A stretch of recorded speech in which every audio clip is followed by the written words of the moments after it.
감세가 6%로 치솟자 정부가 8천억 원 규모의 물가 안전 등의 대책을 담은 민생 안전 방안을 내놨습니다.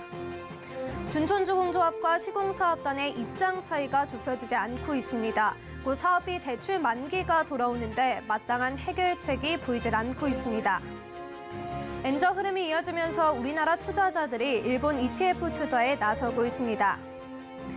금리 인상기에 들어선 지 1년이 넘은 내년부턴 주택 가격 하락이 본격화될 것이란 분석이 나왔습니다. 센 경제 라이브 출발합니다.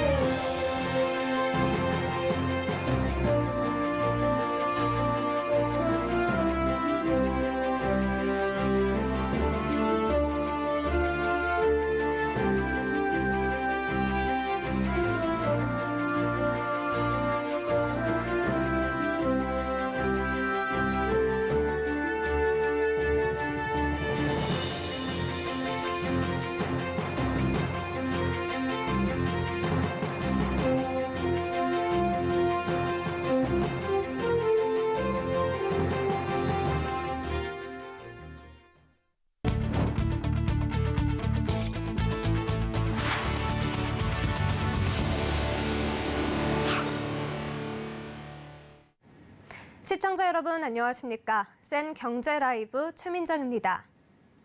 지난달 소비자 물가 상승률이 6%대로 치솟는 등 경제에 빨간불이 켜지자 정부가 첫 비상경제 민생회의를 열고 민생 안전 방안 마련에 나섰습니다. 정부는 8천억 원 규모의 방안을 통해 서민의 생계비 부담을 덜고 취약계층 지원을 강화하겠다는 방침인데요. 실제 내용은 관세를 내리거나 보조금을 지급하는 방식에 그친다는 아쉬움도 나오고 있습니다. 보도에 윤다혜 기자입니다. 정부는 오늘 윤석열 대통령 주재로 첫 비상경제 민생회의를 열고 민생안전 방안을 발표했습니다. 정부는 최근 물가 상승 압력이 계속되자 취약계층 지원과 서민 생계비 부담 경감을 위해 지원 방안을 마련한 겁니다. 정부는 급격히 오르고 있는 밥상 물가를 잡기 위해 이르면 20일 소고기, 닭고기, 커피, 원두에도 할당 관세 0%를 적용하기로 했습니다. 또 디딤돌 대출을 받은 차주는 내년 1분기까지 상환 부담이 적은 방식으로 대출 방법을 바꿀 수 있습니다. 그간 대출 신청 시 원리금 균등 분할, 원금 균등 분할, 최증식 분할 방식 중 상환 방식을 선택하면 만기 시까지 유지해야 했으나 4분기부터는 변경할 수 있습니다. 정부는 저소득층 지원을 위해 에너지 바우처 단가를 18만 5천 원으로 인상하는 등 취약계층을 위한 재정 지원에 약 4,800억 원을 투입할 계획입니다. 이와 함께 10월부터 한부모 가족 대상 선정 기준을 완화하고 저소득 근로자의 생활안정자금 금리는 1.5%에서 1%로 인하했습니다. 정부는 민생 안정에 사활을 걸고 있지만 기존 제도에서 혜택을 더 늘리는 처방에만 그쳐 효과가 있을지 관심이 쏠립니다. 서울경제TV 윤다입니다. 밥상 물가 안정을 위해 정부가 오늘 소고기 등 7개 생필품의 관세를 연말까지 0%로 낮추기로 했습니다. 적용 대상은 소고기와 닭고기, 분유, 대파, 커피 원두, 주정원료, 돼지고기 등입니다. 이번 적용으로 현재 미국산과 호주산 소고기는 소매 가격의 최대 5에서 8% 인하 효과가 발생할 것으로 예상됩니다. 또 분유나 커피 원두의 경우 원료비 부담이 줄어들어 가격 인상이 억제될 것으로 정부는 기대하고 있습니다. 이달부터 시행되는 이번 조치로 정부는 시장에서 약 3,290억 원의 절감 효과가 있을 것으로 전망했습니다.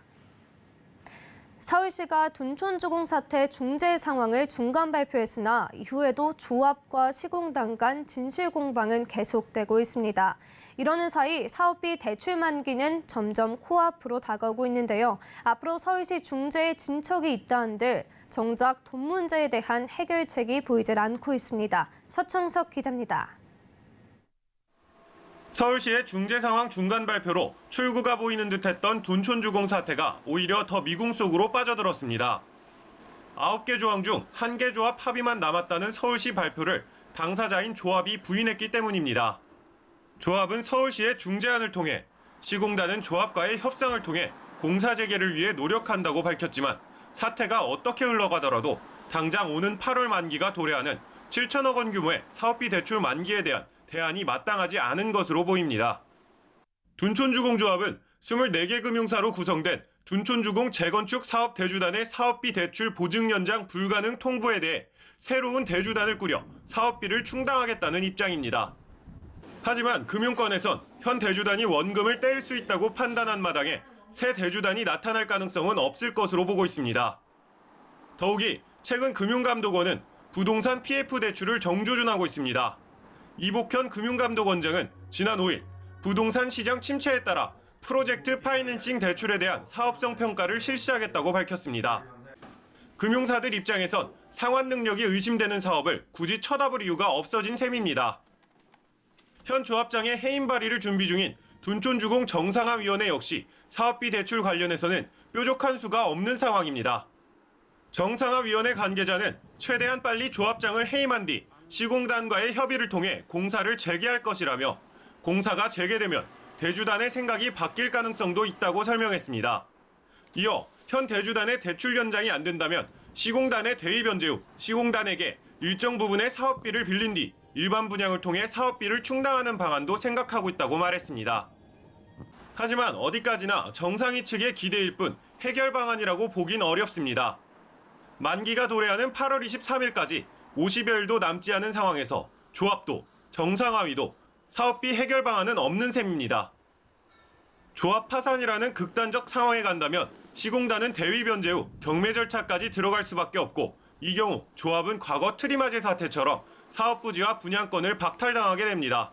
서울경제TV 서청석입니다.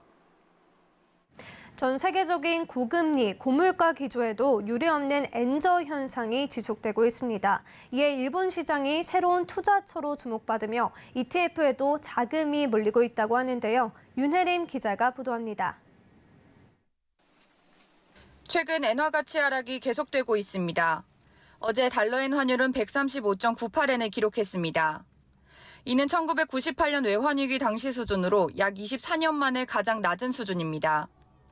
일본 엔저 현상은 최근 일본 소비자 물가 지수가 2.5%를 기록했음에도 극단적인 통화 완화 정책 유지와 수출 부진 등이 원인으로 꼽힙니다. 일본 중앙은이 완화적인 통화 정책 스탠스를 유지를 한다고 6월 달에 얘기를 해가지고 이렇게 엔화가 절하가 되면서 이제 수출이 위주인 이제 일본 경제에게도 긍정적으로 조금 호재로 작용할 거라고 좀 기대감이 있는 것 같고요. 지속되는 엔저 현상에 투자자들도 엔화 투자에 눈을 돌리고 있습니다. 엔화 투자 방법으론 엔화 직접 매수, 엔화 예금 가입, 엔화 상장지수 펀드 투자, 일본 주식 투자 등이 있습니다. 다만 일본의 저금리의 예금 시장의 매력은 떨어지는 상황 속 주식 시장의 매수 제한 등으로 국내에선 ETF 투자에 자금이 쏠리고 있는 것으로 나타났습니다. 미래에셋 자산운용의 타이거 일본 니케이 225 ETF는 6개월 만에 순자산이 751% 증가하며 국내 상장된 일본 투자 ETF 중 처음으로 순자산 1,000억 원을 넘어섰습니다. 이제 엔화에 투자할 수 있는 상품이 현재로서는 국내에 그렇게 많지는 않아가지고 엔화에 투자할 수 있는 ETF에 좀 유입을 보이는 것 같고요. 니케이 225 같이 이제 조금 환 오픈형인 ETF로도 많이 이제 유입을 이제 보이고 있었습니다. 증권가에선 당분간 엔저 현상이 지속될 것이라는 전망을 내놓은 한편 현재 수준에서 달러엔 환율의 추가 상승폭이 다소 제한적이라는 부분도 감안해야 한다고 조언했습니다. 서울경제TV 윤혜림입니다. 2,300선을 두고 공방을 벌이던 코스피가 이거래일 연속 상승세를 이어갔습니다. 미국을 비롯해 글로벌 증시 투자 심리가 살아나며 국내 증시에도 훈풍이 불어온 건데요. 한 주간의 증시 흐름 앵커 리포트입니다. 최근 2,300선을 넘나들며 위태로운 모습을 보였던 코스피가 오늘 2,350.61포인트의 장을 마쳤습니다. 지난 6일 코스피는 1년 8개월 만에 2,300선이 붕괴되며 장을 마쳤지만 글로벌 투자 심리가 회복되며 하루 만에 2,300선을 회복한 뒤 상승 흐름을 이어간 겁니다. 간밤 발표된 주간 신규 실업수당 청구 건수가 시장 예상치를 소폭 상회하며 적절히 증가했다는 평가 속 인플레이션 완화 기대감이 커졌습니다. 이와 함께 오늘 밤 발표될 미국 6월 고용 동향 보고서에 대한 기대감도 커진 것으로 풀이됩니다. 증권업계는 미국과 유럽 등 글로벌 증시가 전반적으로 안정적인 흐름을 보여주며 주식에 대한 투자자들의 투자 심리가 개선된 점이 국내 증시의 상승을 이끌고 있다고 설명했습니다. 이에 코스피는 한 주간 1.96% 오른 2350.61포인트에 코스닥은 5.07% 오른 766.48포인트에 거래를 마쳤습니다. 한 주간 수급 동향을 살펴보면 코스피는 개인과 기관이 매도한 가운데 외국인이 매수했고 코스닥은 외국인과 기관이 매수, 개인만이 매도한 것으로 드러났습니다. 이번 주 증시에선 수젠텍, 시젠 등 진단키트 관련주들이 일제히 강세를 보였습니다. 국내 코로나19 신규 확진자가 19,000명대로 재유행할 조짐이 커지자 관련 종목들의 매수세가 몰리고 있는 것으로 풀이됩니다. 최영기 KF투자증권연구원은 다음 주 증시에 대해 현지 시간 13일 발표되는 미국의 6월 소비자 물가 지수를 주목해야 한다며 7월 말에 있는 FOMC 회의를 앞두고 국내 증시는 등락을 거듭할 것이라 전망했습니다. 서울경제TV 최민정입니다. 외국인의 국내 증시 자금 이탈이 가속화되고 있습니다. 이에 유가증권 시장에서 외국인이 차지하는 비중이 30%대 아래로 떨어질 가능성까지 불거지고 있습니다. 이는 미국 기준금리가 한국보다 높던 2008년 이후 약 14년 만입니다. 현재 코스피 시장에서 외국인이 차지하는 비중은 30.79%로 지난달 17일 이후 줄고 30%대에 머무르고 있습니다. 올해 들어 외국인은 코스피 시장에서 15조 원 어치를 팔아치웠습니다. 이는 지난해 외국인의 전체 매도 금액의 60%에 가까운 금액입니다.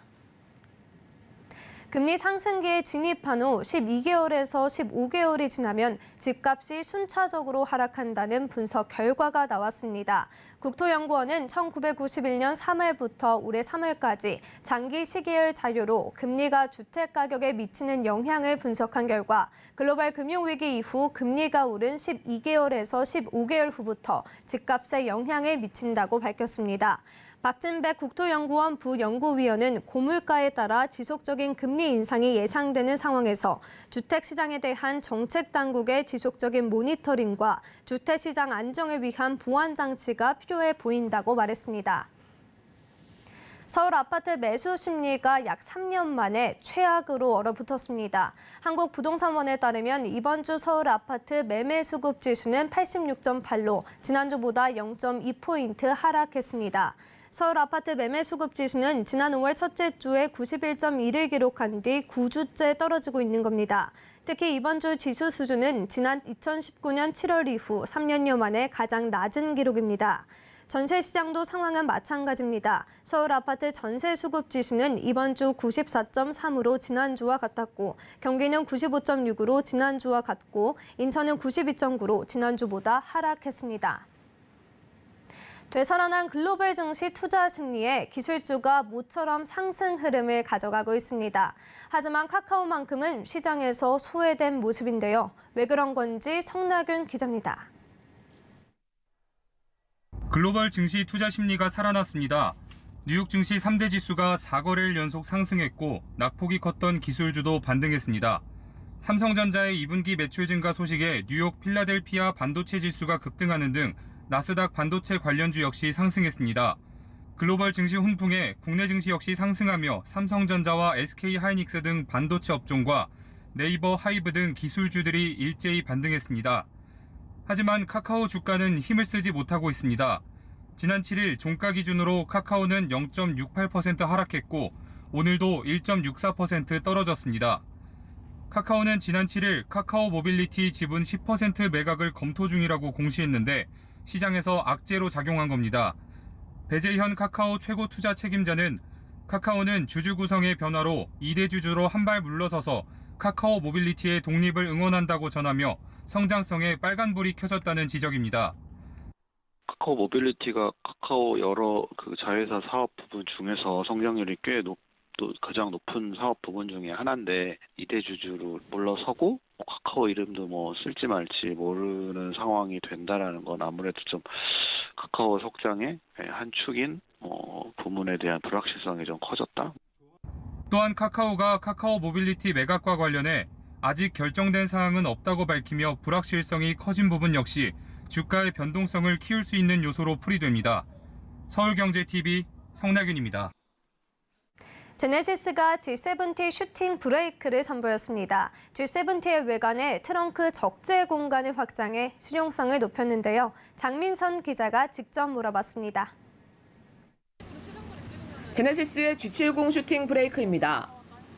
세단 G70을 기반으로 만들어져 단단한 주행감과 즉각적인 가속력 등 운전의 재미를 느낄 수 있습니다. 가솔린 2.0 터보 단일 파워트레인을 적용해 역동적인 주행 성능도 갖췄습니다. 여기에 고객 선호도가 높은 안전 및 편의 사항을 기본화해 상품성을 높였습니다. 현대차가 11년 만에 내놓은 외건 스타일 차량으로 G70보다 트렁크가 더 넓어졌습니다. 적재성과 세단의 편안함을 동시에 느낄 수 있을 전망입니다. 실제 G70 슈팅 브레이크는 세단 대비 40% 넓어진 트렁크 공간과 2열 시트를 접을 경우 최대 1,535리터의 적재 공간을 갖추게 됩니다. 제네시스로 차박, 캠핑이 가능한 겁니다. 전체 폴딩이 가능한 424 시트를 통해 넓어진 공간의 적재성뿐만 아니라 휴식 공간으로도 활용될 수 있도록 전용 에어매트를 개발하여 아웃도어 취미를 즐기시는 고객의 니즈를 충족할 수 있도록 하였습니다. 그동안 외건 차량은 국내에서 큰 인기를 끌지 못했지만 코로나19 등으로 자동차를 이용한 레저 문화가 인기를 끌면서 수요가 늘고 있는 분위기입니다. 외건의 무덤이라 불리는 국내 자동차 시장에서 제네시스 슈팅 브레이크가 새로운 바람을 일으킬 수 있을지 주목됩니다. 서울경제TV 장민선입니다.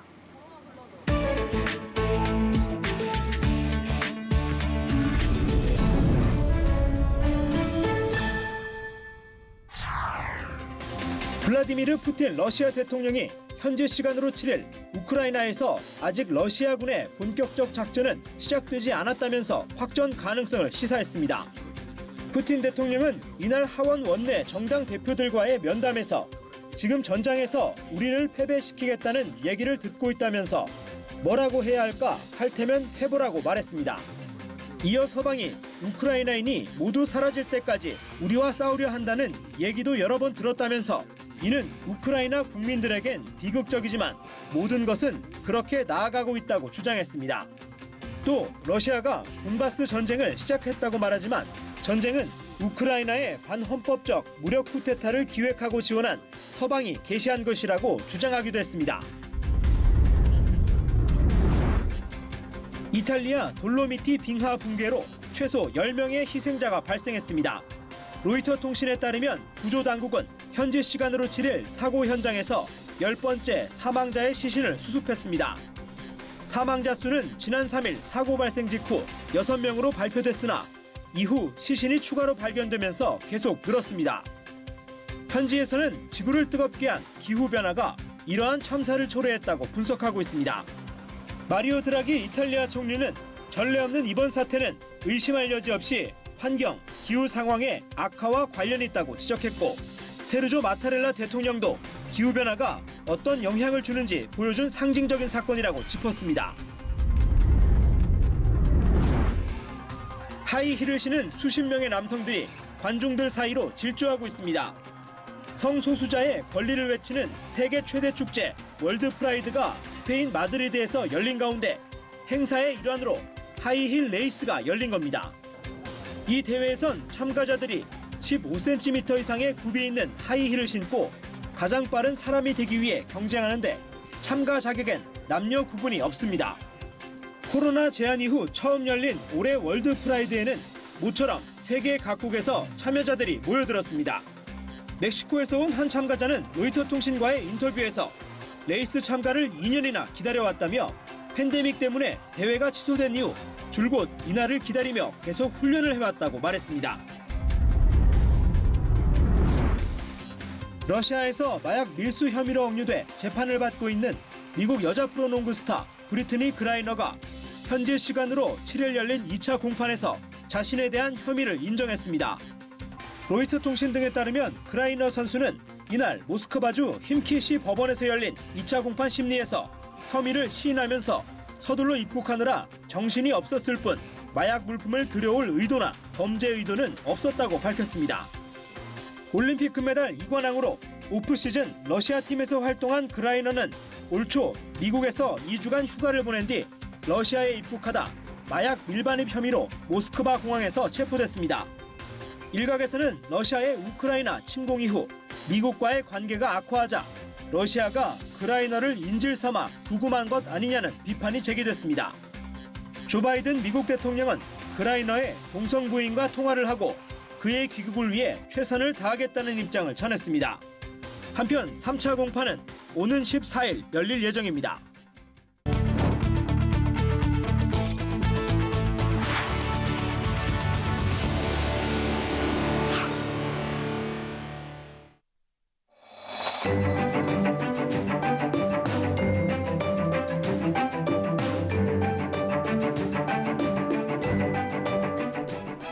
안녕하세요. K웨더 라이프스타일 예보 신지수입니다. 비가 내리면서 기온이 일시적으로 떨어진 곳이 있었지만 다시 기온은 빠르게 오르면서 주말에는 전국이 무덥겠습니다.